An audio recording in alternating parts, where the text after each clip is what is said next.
But நீங்க ஒரு பக்கம் வந்து இது வந்து ஆல்ரெடி நிறைய படங்கள்ல நீங்க பண்ணிருக்கீங்க. Yeah.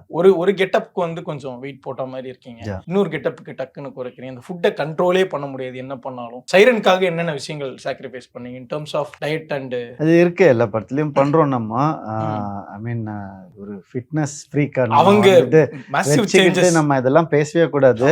But very disciplined. அவரும் ஒரு ஃபிட்னஸ் ஃப்ரீக் தான். கொஞ்சம் இப்ப படம் இந்த கெட்டப்ல அந்த ஷூட்டை முடிச்சு ஒரு 2 மாசம் 3 மாசம் கழிச்சு நான் வெளியில இவரை பாக்குறேன், ஆளே கண்டுபிடிக்க முடியல, ஃபுல்லா மெலிஞ்சிட்டாரு அதுக்குள்ள. அது ஆமா அடுத்த படத்துக்காக அது பட் ஆனா அந்த வயசான கெட்டப்லயும் எங்க இருக்கிற ஒரே ஹீரோ அது உண்மையிலேயே என்னதான் சால்ட் அண்ட் பெப்பர் போட்டு வந்து உட்காந்து யோகி பாபு கூட சீரியஸா பேசினாலும் யாரும் அந்த சின்ன பையன் சின்ன வயசுலயே நரமுடி வந்துருச்சுன்ற மாதிரி தான் அந்த மாதிரி தான் இருக்குல்ல. 40 வரணும்ன்றாதீங்க திரும்ப 40 ஆனவர்னு அது வரைக்கும் வெயிட் பண்ண முடியாது. ஓகே